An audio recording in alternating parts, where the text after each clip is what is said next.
He always did. No matter how busy he was, he would call every evening. Even when he was in university, he would find a moment to ask, "Emma, did you eat?"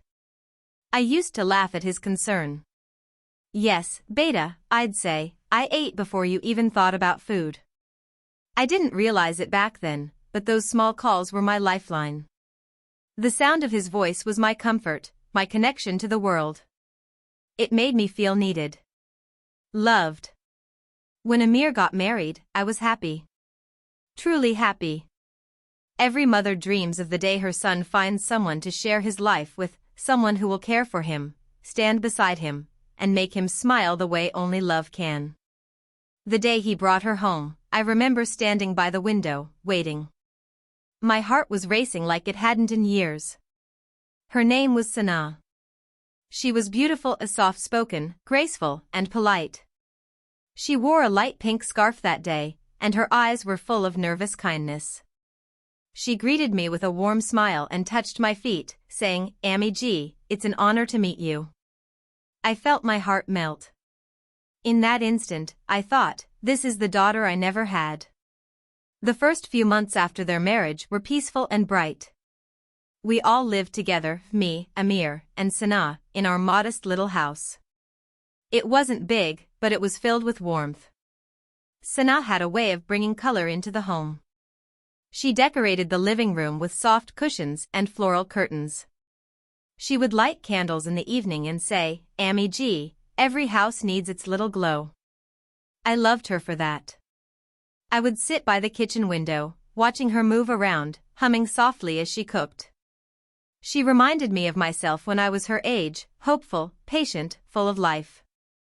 When my daughter-in-law told me to leave, I smiled instead of crying.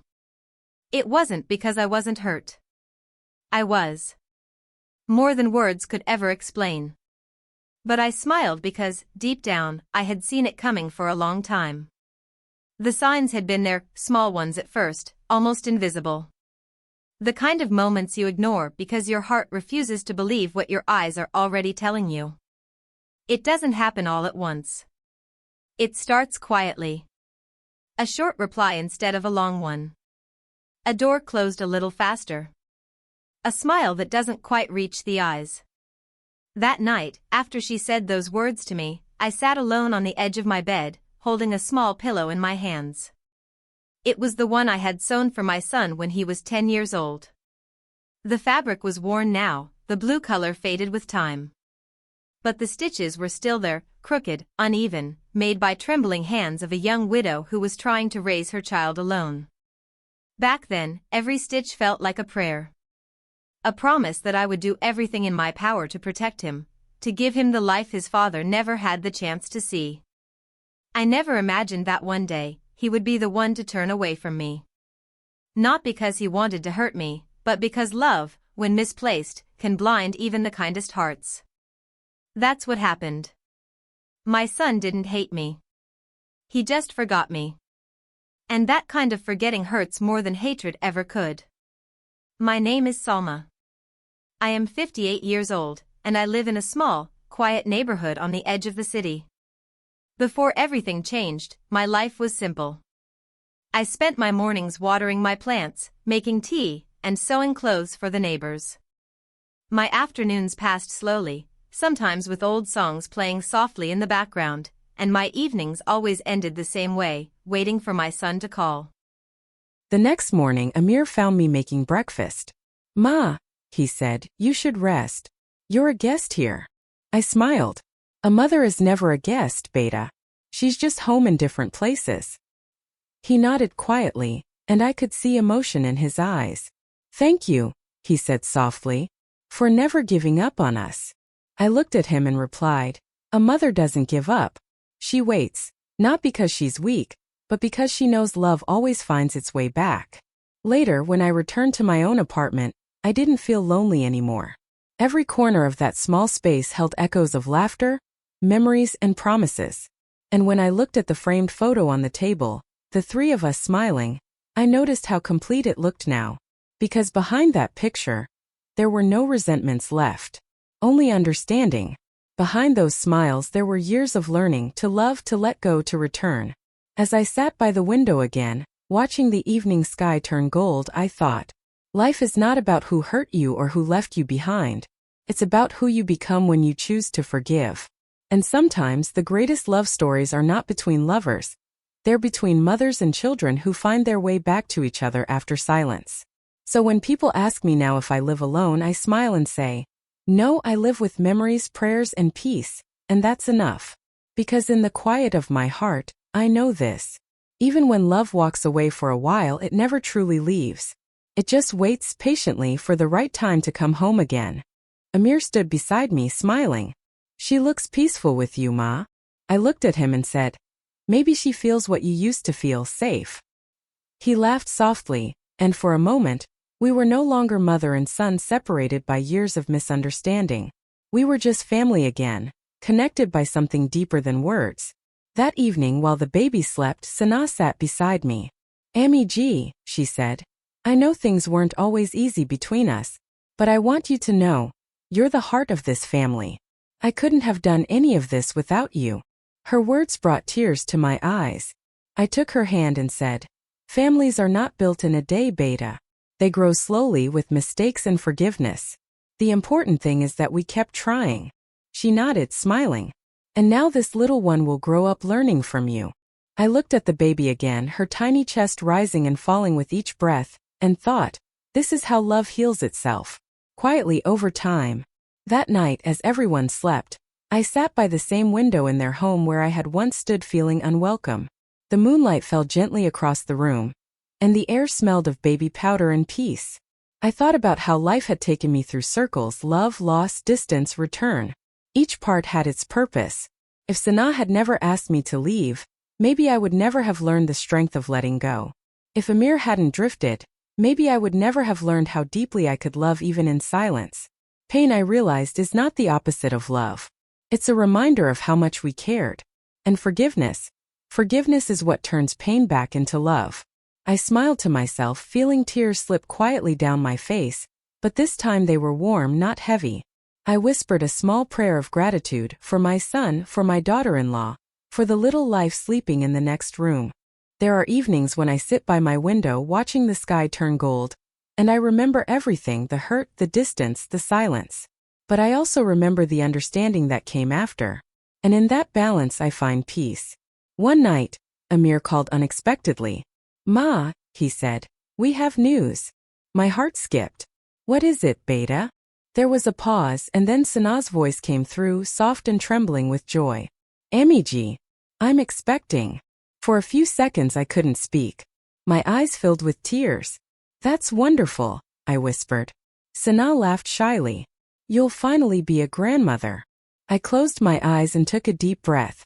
In that moment, every ache, every lonely night, every tear felt worth it. Because love had found its way back. Not through words or apologies, but through new life. Take care of yourself, I told her. Eat well. Rest and don't worry about anything. I'm here. We know, Ami G, she said softly. We feel your prayers even from far away. After we hung up, I sat quietly, holding the phone to my chest. For the first time in years, I felt completely full of love, of forgiveness, of peace. Weeks later, Amir sent me a picture. It was of the baby's room, soft colors, tiny clothes, a cradle by the window. Under the picture he wrote, "We've saved a space for you too, Ma." Those words stayed with me. A space for me. Not just in their home but in their lives again. When I visited after the baby was born, everything felt new, yet familiar. Sana greeted me with open arms. She looked tired but her eyes were shining. "Ami G, meet your granddaughter," she said, placing the tiny bundle in my arms. The baby was small and perfect, her fingers curled around mine like trust itself. As I held her, I felt the weight of generations, the circle of life completing itself quietly, beautifully. I laughed softly, wiping my eyes. You both have grown up too much. That night I couldn't sleep. Not because I was sad, but because my heart was too full. I thought about the years gone by, the laughter, the pain, the lessons, and I realized that life isn't about holding on or letting go. It's about knowing when to do each. When they left the next morning, I didn't cry. I stood at the door, waving as they drove away, smiling through the morning light. Because this time I wasn't saying goodbye. I was saying, go live your life. I'll be here when you return. After they were gone, I walked back into the house. The silence greeted me again, but it felt different now, not empty but peaceful. I made tea, sat by the window, and looked at the framed photo. Then I whispered softly to myself, everything's all right. For the first time in a long time I believed it. It has been almost 2 years since that visit. Amir and Sana now live in another city. And though we don't see each other often, our bond feels stronger than ever. They call every few days. Sometimes it's a short chat, sometimes it's long conversations filled with laughter and small updates about life. Sana often sends me photos of their meals asking, Ami G, does this look like your recipe? And I always smile because even through a picture, I can see the love she puts into it. I've learned that relationships don't need to be perfect, they just need to be honest. There were days I thought love had left my life, but it hadn't. It had only changed its shape. Now my days are calm. I teach stitching to some neighborhood girls, and every Sunday, I cook something new for the children who live nearby. They call me Auntie Ma. I see pieces of Amir in their laughter, and sometimes when one of them says, thank you, I feel that same warmth I used to feel when Amir would run to hug me after school. Life, I've realized, always gives back in quiet ways. I turned a little surprised. Of course, Beta. Sit. She hesitated before speaking. I know in the beginning I wasn't easy to live with. I felt insecure. I thought I had to prove myself. I listened quietly, letting her speak. I worried you would think I wasn't good enough for Amir. I thought I had to keep everything perfect. That's why I pushed you away. I didn't mean to hurt you. Her words came out slowly, but they were honest. I took her hand gently. You were young, Beta. We all make mistakes when we're scared. Tears filled her eyes. You should have been angry with me. I smiled softly. Anger never heals anything. Sometimes silence does more than words. She looked at me, her eyes shining. I wish I had understood you earlier. I patted her hand. It's enough that you understand now. Just then Amir entered, still half asleep. What's going on? You two look emotional this early in the morning. We laughed, and for the first time in a long time, the sound of laughter filled the home again. Over the next few days we spent time together the way families should, simple, unhurried, real. We went to the market, cooked together, shared stories. At night, Amir would sit beside me with his tea, talking about work and life in the new city. I realized something then. Sometimes distance helps hearts see more clearly. Sometimes you need space to find your way back to each other. On their last evening before leaving, we sat together after dinner. Sana handed me a small box. This is for you. Inside was a framed photo, the three of us smiling in front of my apartment. On the back she had written, home isn't a place. It's the people who love you. I couldn't stop my tears. It's beautiful, I whispered. Amir smiled. Now you can't say we don't visit often. We'll be with you every day. There was a small silence, then he added, Ma, I miss you sometimes. Especially your cooking. I laughed lightly. Then you should visit more often. He chuckled. We're planning to come next month. Sana's idea, actually. That caught me by surprise. Really? Yes. She said it's been too long. After we hung up, I sat quietly for a long time. My heart felt light, not because of the visit but because it was her idea. Maybe things were changing again, this time in a gentler way. The next few weeks passed quickly. I cleaned the apartment, cooked some of Amir's favorite dishes, and even stitched new curtains. Not out of duty but out of joy. When they finally arrived, I waited at the door. As soon as I saw them, my eyes welled up. Amir looked the same, tired but happy, and Sana looked radiant, holding a small basket of fruit. Ami G, she said warmly, hugging me. Her voice had changed. It was softer, kinder. I hugged her back, surprised by my own emotion. Welcome home, Beta. Amir looked around. You've decorated. It looks so nice. I smiled. It needed some color. That evening we had dinner together. The same table, the same dishes, but everything felt different, easier. Sana helped me in the kitchen without me asking. She laughed when I told her to sit. You've taught Amir so many good habits, she said as she passed me the plates. I'm trying to learn too. I looked at her carefully.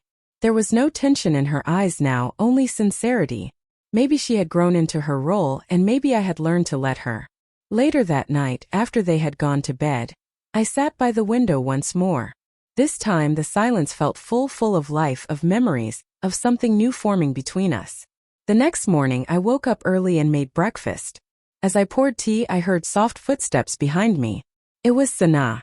"Ami G," she said. "I wanted to talk to you." Just a quiet realization that my place in his life had changed, and that it was okay.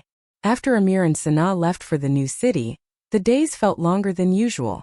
Morning light still entered my small apartment through the same window, but it seemed softer somehow, as if even the sun was trying to comfort me.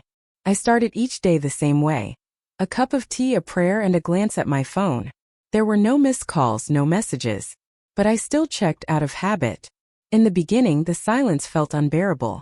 Every creak of the floor reminded me of footsteps that were no longer there. Every pot and pan seemed to echo the memory of family dinners we once shared. But as weeks turned into months, I began to notice something else. The silence was also gentle. It held space for thought, for peace, for the sound of my own breathing.